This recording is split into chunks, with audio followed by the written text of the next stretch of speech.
You gotta tell me why I just finished recording a 30-minute VOD of this entire slideshow and then realized that there was no device connected for my mic input.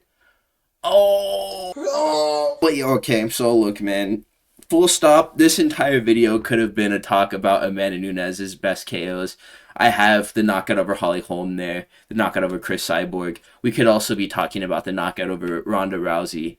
Or we could be talking about the one time Carla Esparza and Rose Namajunas both knocked us out for 6 days and 7 nights in a stinker classic that they threw on for the strawweight belt. We're going to be talking about some sleeper picks here, some of the greatest and craziest WMMA KOs of all time, some walk-off KOs, some funny moments. I can't put the videos, of course, for copyright reasons, but mate, you should definitely go and watch some of these highlights. Before we do continue on, I just want to say that I do love women. Tina Fey, Sofia Vergara, your mom. But I also love watching women get boomed on by other women, of course. I'm not into that Ray Rice stuff. But yeah, I mean, WMMA is such a slow-paced and, like, boring side of MMA that, like, you kind of got to enjoy your pleasures where you can. I mean, submissions are one thing, yeah, but I like watching these women get flatlined. So yeah, I'm going to make a whole video about it. Give you mom my best regards. Can't believe I lost the entire f***ing VOD, bro. Oh my god. That is such f***ing horse. Alright, so the first fight that we're going to be talking about is Fatima Kline versus Melissa Martinez. This happened on UFC Fight Night Nashville, July 12th, 2025. Not too long ago, Derek Lewis knocked out Taliesin Teixeira in the main event. There was a couple of other knockouts on this card too. This was the sister of David Martinez, who this clip was hit on. This was a stinky fight before this sequence. Fatima Kline was winning, but it was looking like she was just going to coast to a decision because she could have done that up until this point. Kline is a grappler though, which makes this clip even more impressive. Such a beautiful setup to this knockout. She's a southpaw. So she threw a jab, she feinted a left hand behind the jab, and then threw a rear high kick, which clipped Melissa Martinez. She'd been working the body too since they were switch stance, and you see she's kind of posturing into her body with her arm to defend that kick landing directly on her liver since they were switch stance. Fatima Kline, she won this fight. It was a brilliant knockout. This was actually like a sleepy KO as well. This is another XCFFC champ, Cage Fury. That's actually a really good, like, promotion to come out of. It's like Aries FC. You're probably going to be something if that's where you came from and you made it to the UFC from there. The fight that we're going to discuss after that is going to be Jocelyn Edwards versus Priscilla Cachoeira on Dolidze versus Hernandez on August 9th, 2025. Edwards looked like a magnificent striker in this fight, and she was the grappler. Priscilla Cachoeira had just come off of a really nice knockout over Josiane Nunes before this, and I thought that it was going to be Edwards out grappling her to bring her back down to earth after she seemed like she was going to maybe accomplish a little bit more with the striking because her boxing didn't look bad at all in that fight. Jocelyn Edwards was just like, no, I'm going to box her head off. She turned into Ilia Topuria in this one, started landing this really nasty uppercut over and over again, and then from there she threw the uppercut and then a lead hook and then a rear hook, and all 3 shots connected. There was this delayed reaction, and that's Priscilla Cachoeira directly after taking that combo. She fell backwards, sleepy KO. She was being tended to by the octagon side physician for a little bit, man. Like, I'm not sure if she was even there whenever Jocelyn Edwards was getting her hand raised. Edwards might also just be one of the best women's bantamweights alive right now. She's looking very improved. And if her striking is figured out and she doesn't need to over-rely on the wrestling or like this top control smudge style that she used to have, then she's going to be able to get to a lot more finishes because she's a big woman. Priscilla Cachoeira was mad sleepy in this clip. The next fight that we're going to talk about is Carly Judice versus Eunice Duben. This was on Vettori versus Dolidze 2 on March 15, 2025. Judice is a competent fighter, just in general. She's really good. I mean, I would say for WMMA standards, she's amazing at fighting. And that side of the sport is so free for a girl who knows what she's doing in the stand-up, in the grappling, can defend takedowns. If you are a striker and you can make sure that you can strike for 15 minutes, you're going to be super successful. You're going to end up knocking out girls at the lower rungs of competition because it's just not very competitive at all. Duben doesn't go out, but she gets clobbered. It's like whenever like a dog gets hit on the snout with a newspaper and it like recoils and it like makes that face and then just kind of walks off all dejected looking. That's the way that most WMMA knockouts look. Even whenever we're talking about like head kicks and stuff. Judice actually jumped with punches though, which probably did more cumulative damage than the initial connection of the kick. But I mean, the kick itself, it it's a deterrent. It just makes the women not want to fight anymore, and it's actually really funny to watch, dude. I wish every women's opener could go this way, because lately what we've been seeing with this trope of the bumbling grappler coming out and fighting with the skilled female kickboxer, the skilled female kickboxer is just a kickboxer, and the bumbling grappler is an even better striker than the kickboxer, but like narrowly, so it's a really bad fight, and it's almost like a punishment to watch. Carly Judice, she made her return following this knockout that she scored over Eunice Duben in Dustin Poirier's retirement card. UFC 318. Priscilla Cachoeira returns for another entry on this list. She fought with Josie and Nunes on Vittori versus Dolidze 2. The same card that we had just spoken about. March 15, 2025. Sometimes you're the highlight, sometimes you're the clip. That's just the nature of this game. Josie and Nunes has got to be the scariest WMMA fighter who doesn't win fights. I gotta say, man. And this here was a flatline KO from Priscilla Cachoeira. A beautiful uppercut. Absolutely starches Josie and Nunes. Look at how wide-eyed she is on the ground there. You have to hit decently hard in order to get a KO this sleepy in WMMA. Nunes got shadow realmed here, and that big ups to Priscilla Cachoeira for giving this knockout highlight, because there ended up being like 3 WMMA fights on this card, and 2 of them ended in a knockout. I think that the last one was a decision, but a bit worse than death is whenever you get more than one WMMA fight on like one of these cards, and they both or all of them go to decision, dude. It literally makes you want to rip your hair out, shave it all off. The next fight that we're going to be talking about is Bruno Brazil versus Mann on Dana White's Contender Series from September 13, 2022.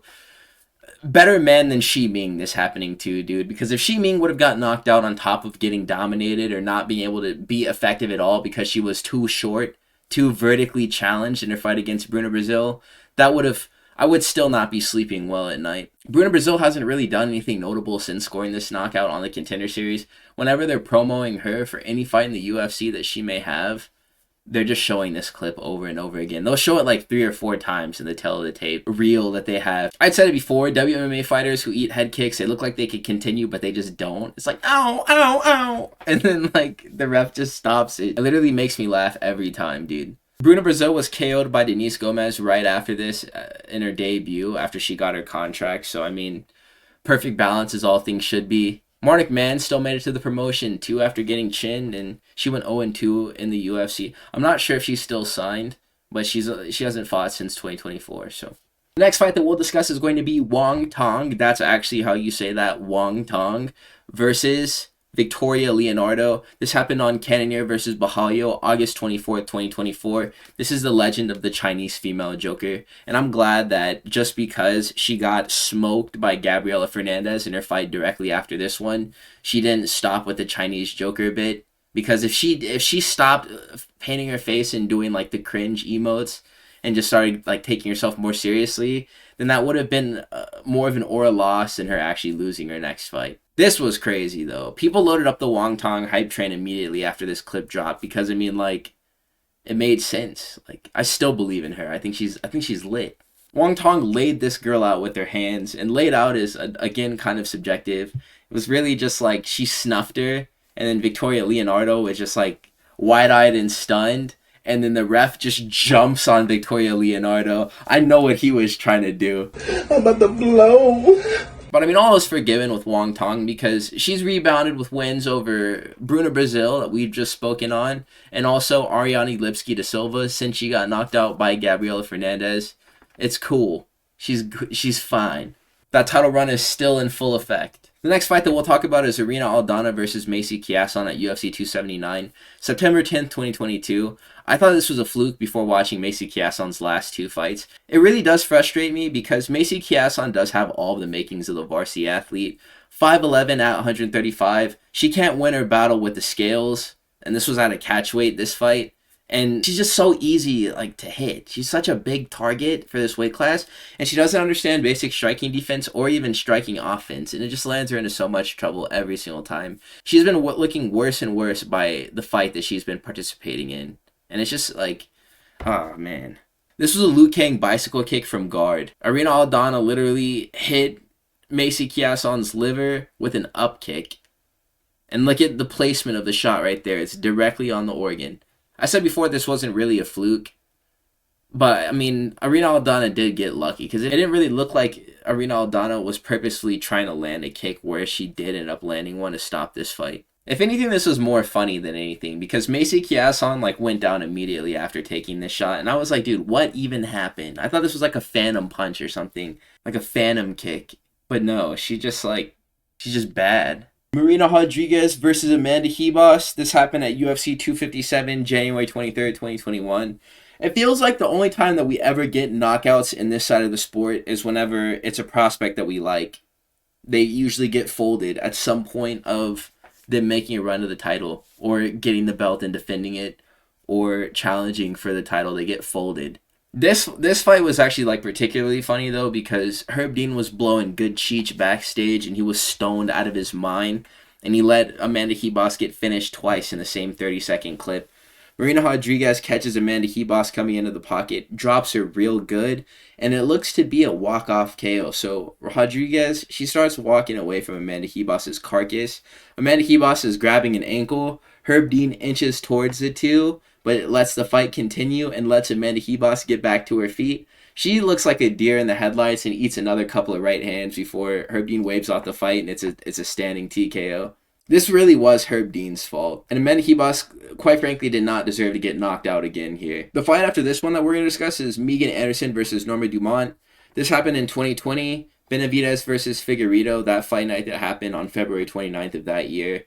Megan Anderson is a baddie in 2025, and I never really thought much of her whenever she was still in the UFC in 2020. I thought she kind of looked like female Australian Waluigi, but nah, man, she's cute in 2025. She does, like, post-fight announcements for, I think, PFL. She's, like, one of the Octagon interviewers. Hey, that's good milk. I'm not gonna lie to you, bruh. And people forget, man, like, Megan Anderson was Amanda Nunes' last defense before she lost to Pena and had to get her belt back. And then she fought Arena Aldana and retired, but Megan Anderson was like an important part of that entire storyline. She cursed Amanda Nunes and made it so she lost to Pena. This was Norma Dumont's debut. She's been 8-1 in the UFC since this fight. Her only one loss coming via split decision to Macy Chiasson, if you believe it. Like, because I don't. This was an early stoppage from Goddard people were talking about whenever it did happen. As soon as Norma Dumont hit the ground, Mark Goddard was like, "Dear God, she's hot. Let me stop this." Nah, bro, let her get soccer kicked, bro. Like, we're having fun, bro. Like, come on. Like, I want to see how this plays out. The next fight we mentioned is Namajunas versus Weili at UFC 261. This happened on April 24th, 2021. I remember this Fight Island card. It was 3 title fights in the same event. It was Namajunas versus Weili, Volkanovski and Max Holloway 2, and then Kamaru Usman and Jorge Masvidal won, I believe. This was a moment that actually made me sad because Rose, she owns Weili. Weili's 0-2 in their trilogy. Like, oh my god, it bothers me so much. Weili was becoming a beloved fighter at the time, but she was subject to, like, actually being the underdog here for, I think, the first time in her career, dude. People just generally liked Rose Namajunas more than Zhang Weili, and she had to, like, face that, and she couldn't whenever she started getting booed on the walkout. Weili bounced back so well from this, though. Because, I mean, she has knockouts, too. She knocked out Joanna. She knocked out Andrade. She knocked out Yan Xiaonan. And I feel like those are more widely distributed clips than this one. If you do really sit down and think about Rose Namajunas and, like, her pathway to becoming a flyweight and, like, what she had last accomplished before moving on from strawweight, then it's impossible to pass this up in memory. But, I mean, you can kind of cover it up with the accomplishments of Zhang Weili since this has happened to her and she couldn't slide for herself. This was still one of the greatest knockouts ever, and I mean, it was kind of funny to watch from like a bird's eye view because, like, you know, they snapped the different octagon angles. There was a dude who recorded it, and like Weili's legs just kind of go from under her. It looked pretty funny, but I mean, we love Zhang Weili, so I couldn't laugh too hard. After Rose versus Weili 2, whenever Zhang couldn't get it back, man, I had to watch Andrade versus Namajunas a few times. This happened at UFC 237, May 11th, 2019. Andrade used to be so OP at women's strawweight, dude, before she decided to just ruin her career moving up weight classes and stuff. Rose's shaven head made this KO even funnier. How often do we even get to see slam KOs in WMMA? Rose Namajunas was attacking a Kimura on Andrade, and she just got AA'd onto the ground like John Cena. It was so funny. This clip actually ends with Jessica Andrade getting a UFC belt wrapped around her waist, too. Like, whenever we talk about Jessica Andrade, that's an ex-UFC champion, dude. It's like pretty funny. And then the number 1 placement on the list, I mean, I didn't rank any of them prior to this, but dude, like, Molly McCann versus Luana Carolina. This is potentially the greatest knockout in WMMA history with nothing else considered other than the clip itself, dude. Carolina is a two-pack of ass, yes. But Molly McCann, she scored one of the sleepiest KOs I've ever seen in general here, dude. Like, I always geek out on, like, the pose that Carolina hit in this photo here. I've used it in another one where I was ranking the top 10 spinning elbow KOs that have happened in the UFC. She has two of the only 10 spinning elbow KOs in UFC history. I miss watching Molly McCann fight as like an appetizer for Paddy Pimblett and Tom Aspinall showing up on these O2 Arena cards in London. Molly McCann, at the very least, used to at least try to make her fights interesting to watch. I can never really hate on the performances that she would put forth on these cards because they would always be something like this. At the very least, she would get finished too, trying to find a way to win. So yeah, those are going to be my entries, you guys. Let me know if you think that there's fights that I've missed. Please do like, comment, and subscribe if you made it to this point in the video. I will catch you fellas in the next upload. Peace out.